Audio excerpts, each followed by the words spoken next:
बाल विकास परियोजना कार्यालय रामकोला में एक समाजसेवी युवा ने लगाया आरोप। कहा कि बच्चों के लिए जो पुष्टाहार आता है वह आधा अधूरा दिया जाता है।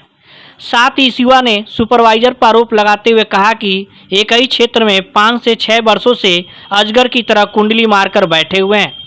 हमारे संवाददाता के सवाल पर सीडीपीओ रामकोला ने कहा कि सुपरवाइजर एक क्षेत्र में 1.5 वर्षों से हैं। वहीं दूसरी तरफ हमारे संवाददाता ने तीनों सुपरवाइजरों से पूछताछ किया तो उन्होंने बताया कि वे सभी एक क्षेत्र में 5 से 6 वर्षों से है।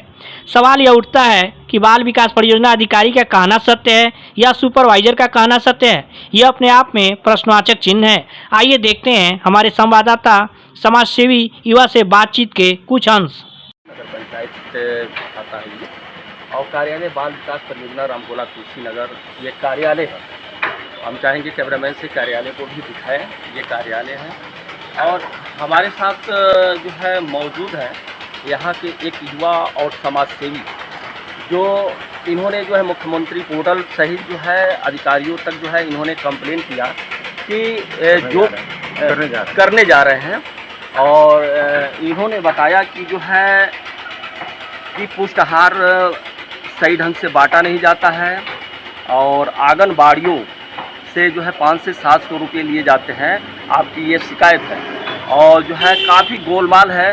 तो हम इनसे जानना चाहेंगे आपका शुभ नाम क्या है? मेरा नाम हर्ष प्रताप सिंह है। मैं यहाँ रामकोला कस्बे का मूल निवासी हूँ और राजनीतिक क्षेत्र में चाहे समाज सेवी में मेरा योगदान रहता है। युवा हेल्पलाइन भी हम लोग चलाते हैं, गरीबों का इलाज कराना।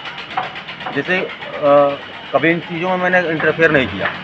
यहाँ पर जैसे मेरे मोहल्ले में ही कुछ लोग को मिल रहा था, कुछ लोग को नहीं मिल रहा था। तो मैंने आंगनवाड़ी से मैंने पूछा कि भाई आखिर क्या बात है कि आप कुछ लोग को बांट रही हैं या तो आप चिन्हित करके बांट रही हैं, आपके कौन अपने हैं कौन नहीं अपने। तो उन्होंने कहा कि नहीं भैया ऐसी बात नहीं है और इसमें दिक्कत ये है भैया कि हम लोग से 500-700 रुपया लिया जाता है, ठीक है। उसके बाद से सामान भी जो दिया जाता है वो कम दिया जाता है। तो जितना सामान मिलता है भैया उतना हम लोग बांट देते हैं और सामान भी अब हम लोग अपने किराए से लेके जाते हैं। 1,500 2,000 जो किराया लगता है, जहाँ तक रामकोला ब्लॉक जो है ब्लॉक में हर ग्राम सभा में पहुँचाने में जहाँ तक भैया किराया जो लगता है हम लोगों का वो भी अपने जेब से ही हम लोग को भरना पड़ता है भैया। और ये धमकी दिया जाता है कि अगर आप अगर आवाज़ कहीं उठा रहे हैं, अच्छा वो आंगनबाड़ी कार्यकर्तियाँ डर के मारे, हाँ डर के मारे वो इस चीज़ को हम कहें कि आप आवाज़ क्यों नहीं उठाती हैं, आपको बोलना चाहिए। तो कहते हैं देखिए हम लोग मानदेय पे हैं, हम लोग को धमकी दिया जाता है अधिकारियों द्वारा कि आप लोग बोलेंगे तो आप लोग को 2 मिनट में हम लोग निकाल कर बाहर कर देंगे। और सारा नीचे से लेकर ऊपर तक हम लोग सब लोग एक दूसरे से एक कड़ी में बंधे हुए हैं। और इस चीज़ का मैंने इसी बात का मैंने कहा चलो आप लोग मत डरिए, मैं मुख्यमंत्री पोर्टल से लेके सारी चीज़ें एक एक चीज़ नोट करके लिखित करके अपने माननीय सांसद जी कुशीनगर सांसद जी, विधायक रामकोला और माननीय मुख्यमंत्री जी उत्तर प्रदेश, सबको मैं शासन से लेकर सबको पोर्टल पे मैं ट्वीट करके लिखने जा रहा हूँ इसी चीज़ को लेके कि बहुत बड़ा धांधली हो रहा है। उत्तर प्रदेश सरकार द्वारा काफ़ी सख्त नियम ये किया गया है कि किसी तरह की लापरवाही, किसी तरह की पोस्ट आहार में जो है लापरवाही, किसी भी कर्मचारी के साथ जो है आप ज़बरदस्ती नहीं कर सकते हैं, धमकी नहीं दे सकते हैं। और बच्चों को पुष्टाहार जो देना है वो उनको सही मात्रा में मिलना चाहिए। तो हमारे साथ ये आप जुड़े हैं, आप पूरी तरह से ये बता रहे हैं। जैसा कि एक शिकायत और सुनने को आया है कि सुपरवाइजर जो होते हैं उनकी जो है नियुक्ति जो है एक क्षेत्र में 3 साल के लिए होती है, शासन की गाइडलाइन है। तो ऐसा सुनने में आया है कि जो है 5 साल 6 साल तक है। इस पर क्या कहेंगे? बिल्कुल बिल्कुल। अभी आप जाकर किसी भी अंदर जाकर कर्मचारी से आप पूछ सकते हैं। आप स्वतंत्र हैं, आप पत्रकार हैं, देश की व्यवस्था को सबसे बढ़िया सच्चाई से पत्रकार दिखाते हैं और आप इस चीज़ को जाकर सामने आप साक्षात जाकर पूछ सकते हैं कि ये झूठ है कि सच है, आपसे सच बताया जाएगा। और दूसरी बात ये है कि इतने महिलाएं आंगनवाड़ी का काम ज़्यादातर महिलाएं करती हैं। और अभी तक जैसे हमको देश में कहा जाता, प्रधानमंत्री जी हमारे कहते हैं कि नारी शक्ति को लेकर चलते हैं और कहते हैं कि सब एक बराबर है। लेकिन यहाँ के जो महिलाएं हैं अभी भी वो डरी रहती हैं। यहाँ के जो अधिकारी हैं, उच्च अधिकारीगण, वो डरवा के धमका के रखते हैं, वो मानदेय पे हैं। जो सरकारी जो कर्मचारियाँ हैं उनको कोई डर नहीं है कि भाई मैं सरकारी हूँ।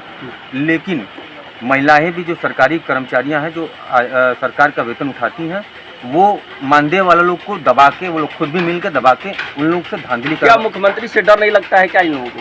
हाँ डर लगता तो इस तरह का काम नहीं होता। अगर डर लगता, डर इन लोग अगर थोड़ा सा भी इन लोगों को डर लगता तो इस तरह का वो बिल्कुल भी कदम नहीं उठाते लोग। और ये मैं गारंटी करता हूँ कि अगर ये जानकारी माननीय मुख्यमंत्री जी के कानों में तक पहुँच गई, उसके बाद से इसका सबसे बड़ा पर्दाफाश होगा और इस धांधली को ख़त्म करने की ज़रूरत है। जिसका जो आहार तक मारने की कोशिश कर रहे हैं लोग, उसको उनको क्या कहा जाए, कौन सी सज़ा दिया जाए, इसका कोई मेरे पास जवाब नहीं है। उत्तर प्रदेश का गाइडलाइन बहुत ज़बरदस्त है। मुख्यमंत्री भी जो है काफ़ी सहनशील और जो है कहा जाएगा कि बहुत ही कठोर कदम उठाते हुए उन पर कार्रवाई करते हैं। तो हम चाहेंगे कि जो है मुख्यमंत्री को क्या संदेश देना चाहेंगे?